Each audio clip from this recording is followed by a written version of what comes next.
My name is Corey. Hello, I'm Daisy.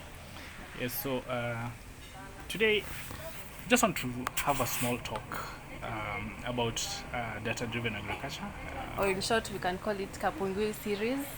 part one. Just want to have a casual talk. We talk about 1 to 3 things that CC who's face in this sector. Which sector are we talking We're about? talking about agriculture, of course. The food sector. The food sector, yeah. Very many people, hata mimi kitambo by the sikuwa idhani that my career or my passion would fall in agriculture, but as a time ndio kuanga the determinant of everything. With the time you get to understand even the careers that we tried to pursue, at the end of the day zilikuwa zinatu lead somewhere. Yeah, So we need to eat. Like we need to eat at the end of the at the day. end of the day. We work so that we eat. Remember you're saying live to eat, na eat to live. Hizo vitu za English zilikuwa noma. Anyway, yeah.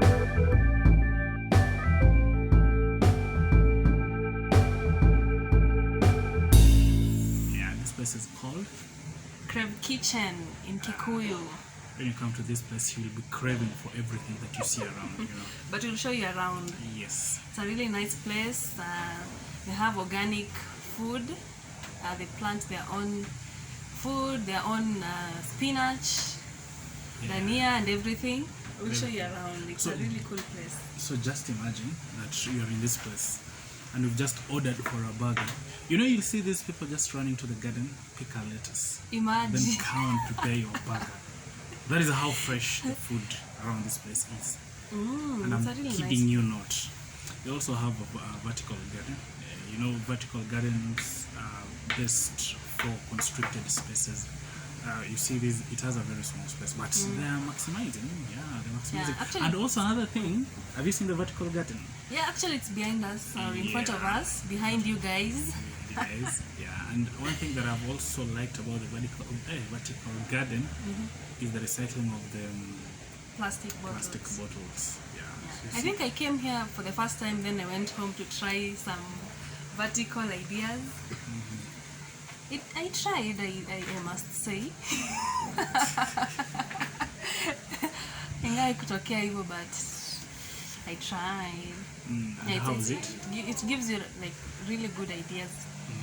I planted my some strawberries and what else? Dania back at home. Did you get to eat Courtesy of some? this place. Not really, but Other people ate. yeah, I think they are eating right Oh, now. they're eating. So you've not even asked them. I gave them an idea, and we started recycling some bottles from home and from our neighbors. Do you think it has an impact to the environment? Very, very, very, very, very, very big. Yeah. And it supports climate action. We have to reduce plastic pollution and promote recycling. So yeah, when at least many people adopt vertical garden and recycling, not really vertical garden, but recycling of plastic bottles, we'll save the world. Exactly. Then there is another new concept. I think you guys know about footprints, right? You know what footprints are. So we have something that we call carbon footprint. Now, That's more technical. yeah, carbon Maybe footprint. you can tell us. Okay, let me just tell you what carbon footprint is. Now, you see, we have, for example, the location where you are preparing food is, let's say, in here, Crab's Kitchen in Kikuyu. And now you're transporting your food, your spinach from Nakuru to Kikuyu. Now you see, when you're transporting the food, you're using fuel, right? You're using fuel that pollutes the environment. But when you're having a garden like this, where you do not need anything to go and pick the food, you're reducing the carbon footprint at the end of the day. Yeah, sure. So you see, there is an issue see, today. Carbon emissions are the reason we are having a lot of, what are they called? Greenhouse gases. And Global warming and all those. But I think since Corona happened, I'm sure that the levels have reduced since we no longer there are reduced flights. Yeah, travel. No, most people are not traveling. Just staying at home. the world may be happy and greener at the moment, but maybe people will still go back to what they used to do, as we've been seeing. But people are a bit ignorant. They really do not understand the effects of what they're doing, and they're not even seeking knowledge. They're not even seeking information about what is happening, you know. But once they get this information, they'll be able to take precautions. For example, the kind of food that we eat. Have you ever even asked yourself the sukuma wiki that you eat, the kind of fruits that you eat? Have you even asked yourself where they come from? Do you even know the kind of chemicals that people use when they're growing these foods? I think most people just borrow high. Now you see, that is why you see many people are succumbing to lifestyle diseases. Why? Because of the recklessness of the authorities around here. They're allowing a lot of chemicals to come into the country, chemicals which have even been banned in the international markets, and they're being used here because of the recklessness. Now we get to eat, we do not even know what. Okay, one thing, have you ever realized when you're eating sukuma wiki in different places, have you ever felt the taste that it's always different? Yeah, I cannot compare sukuma wiki here in Nairobi and the one from our home, nini, what is it called in Kikale? Kapungui. So you see, because we went to Kapungui, that is a place where chicken waste, manure, organic manure are being used to grow the food. But when you go to these other places, they use a lot of chemicals and pesticides to kill weeds and all that. But at the end of the day, we end up ingesting the same. Further complications, health complications, and you do not know. That is why, ukiangalia kitambo, our great-grandparents or our grandparents or even our parents, most of them are living a very good life. They were eating these foods without a lot of cholesterol levels, and a lot of managu. You know.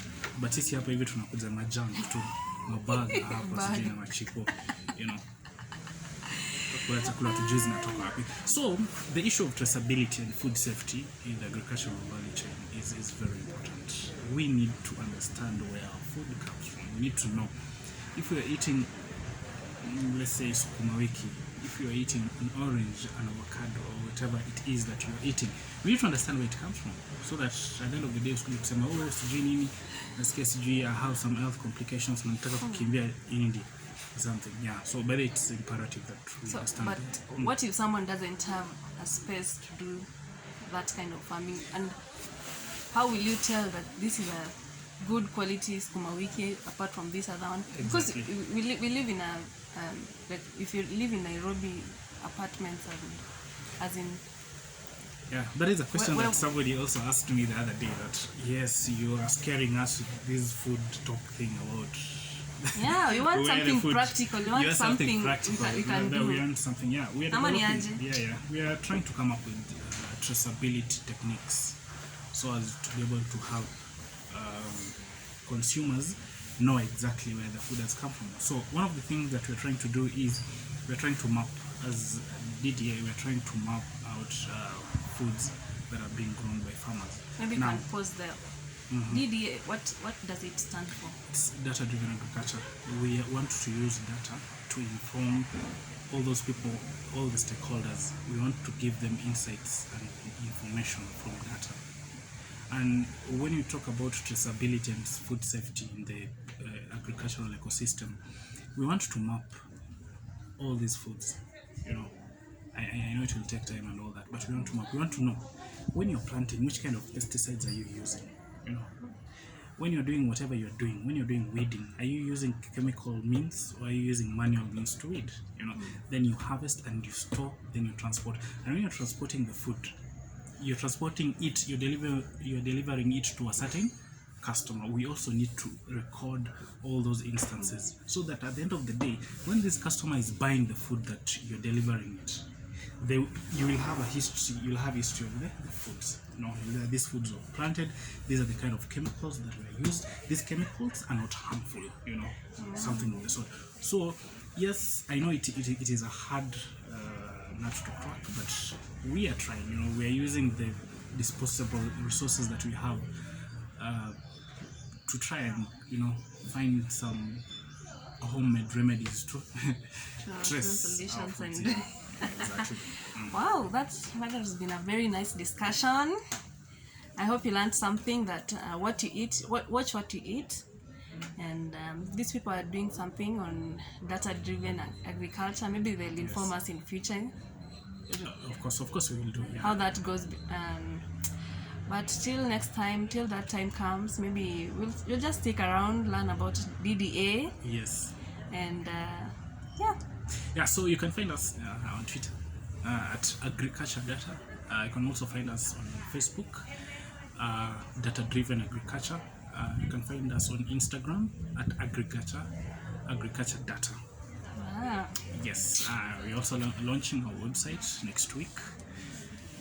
That is before the end of August 2020, and we're doing a whole rebranding of Data Driven Agriculture. And we will be giving you the kind of outputs that you will be receiving. Yeah. So till that time, this was your guest, Korir, the host. Daisy Atar. Yes. Have a nice time. Bye.